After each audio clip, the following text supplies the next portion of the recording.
Assalamualaikum warahmatullahi wabarakatuh. Salam sejahtera, Om Swastiastu, Namo Buddhaya, salam kebajikan rahayu. Perkenalkan, nama saya Dr. Randa J. Leheni Maya Manopo, Magister Pendidikan sebagai pengawas SMP di Kota Manado. Melalui apresiasi GTK tahun 2022, saya ingin berbagi praktik baik terkait salah satu tugas pengawas sekolah dalam pembinaan guru dan kepala sekolah, di mana pendampingan dan pembimbingan berfokus pada guru. Dan yang sudah saya lakukan adalah pembimbingan pembelajaran berdiferensiasi teknik 4C melalui Padlet.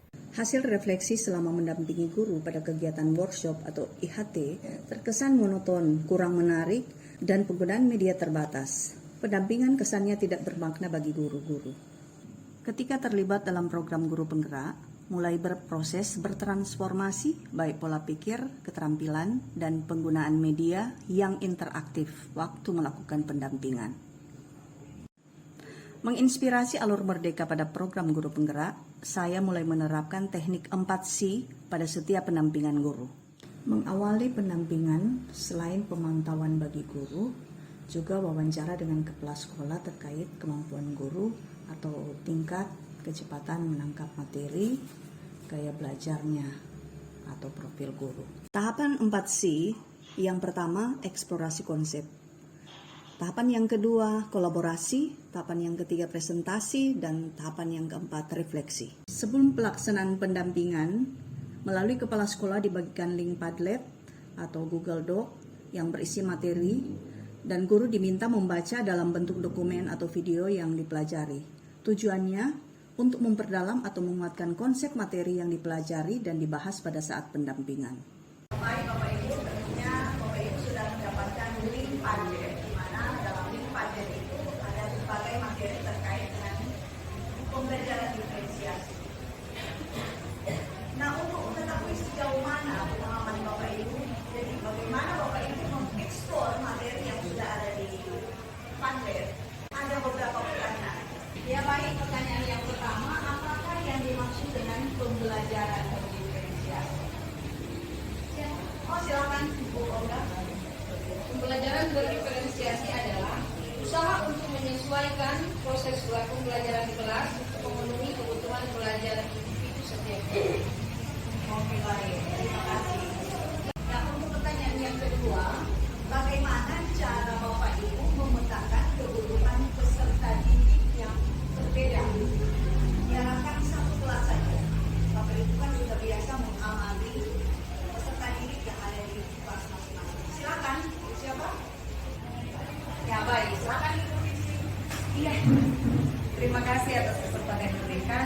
Jadi cara kita untuk memetakan para peserta di dalam kelas, yaitu yang pertama kesiapan mereka, bagaimana mereka siap untuk menerima pelajaran, kemudian bagaimana minat dari peserta didik tersebut, minatnya seperti apa, dan yang saya pahami yaitu profil belajar peserta didik. Oke, makasih. Baik Bapak Ibu, tentunya untuk lebih mempertajam, saya ingin Bapak Ibu menyaksikan video lewat link Padlet ini terkait dengan memahami murid ragam strategi penggunaan kebutuhan murid.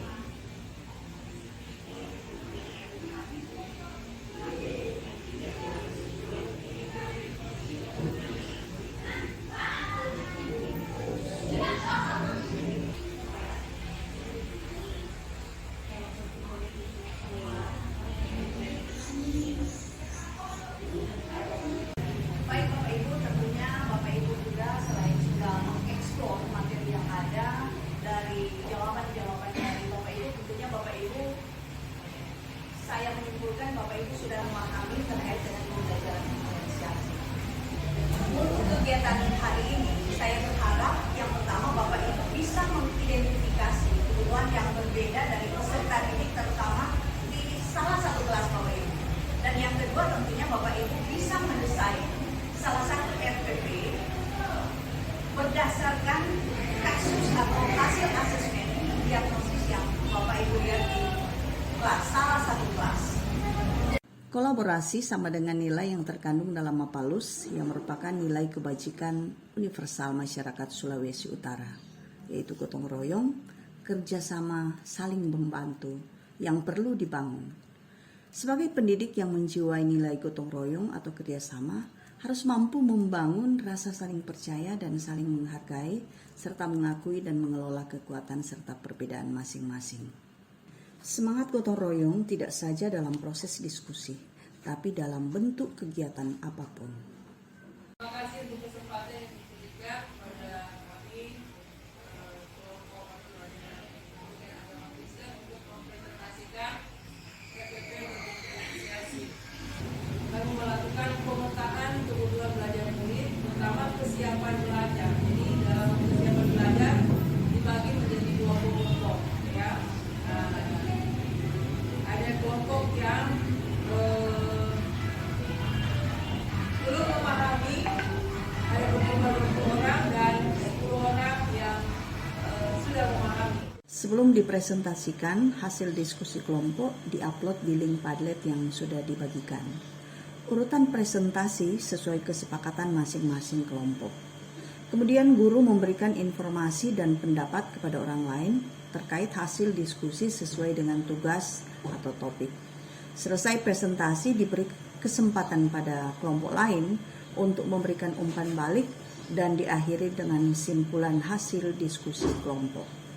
Sebagai seorang guru, nilai reflektif perlu dibangun bagaimana memaknai pengalaman yang terjadi di sekelilingnya, baik yang terjadi pada dirinya atau orang lain. Sebagai guru, dapat memanfaatkan pengalaman-pengalaman tersebut sebagai pembelajaran untuk menuntun dirinya, murid, dan sesama untuk mengambil pembelajaran positif sehingga mampu menjalankan perannya. Saat refleksi, guru berdialog dengan diri sendiri dan memaknai peristiwa dengan menceritakan pengalaman dan pemikiran guru terkait peristiwa saat pengalaman dan pikiran positifnya. Model refleksi yang saya sarankan menggunakan metode refleksi 4P, yaitu peristiwa, perasaan, pembelajaran, dan penerapan. Untuk hasil desain RPP, diberikan kebebasan bagi guru-guru untuk memilih sesuai dengan minat dan keterampilan mereka. Hasilnya, ada yang menggunakan dokumen Microsoft Word, ada di Google Doc. Dari hasil desain RPP dengan strategi diferensiasi, tingkat pemahaman terlihat berbeda dari setiap guru. Secara klasikal, saya memberikan komentar pada setiap RPP yang dibuat oleh guru-guru. Ada yang sudah paham strategi diferensiasinya, ada yang membutuhkan bimbingan secara individual. Menggunakan Padlet itu memudahkan saya untuk melihat progres penyelesaian desain RPP dari masing-masing guru. Dan semua RPP yang dibuat bisa dilihat dan di-download. Hal ini tentunya sangat membantu guru yang belum paham dan bisa menginspirasi mereka strategi diferensiasi yang sudah digunakan oleh teman mereka. Indikator penilaian desain RPP berdiferensiasi adalah yang pertama, mendeskripsikan atau membuat tabel kebutuhan belajar siswa dilihat dari kesiapan belajar, minat, dan profil belajar. Yang kedua, mendeskripsikan strategi diferensiasi yang digunakan guru dengan tepat, baik itu konten, proses, dan produk. Yang ketiga, mendeskripsikan strategi penilaian. Mengacu dari indikator penilaian hasil penyusunan RPP berdiferensiasi, dikelompokkan menjadi 3. Ada guru yang sudah paham ketiga indikator penilaian, ada yang perlu menyelaraskan kebutuhan belajar dan strateginya, ada yang belum paham. Untuk tindak lanjutnya, guru dalam kelompok kedua bisa berkolaborasi dengan teman guru yang sudah paham.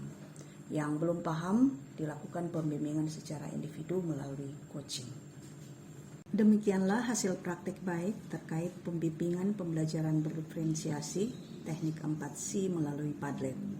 Terima kasih, salam dan bahagia.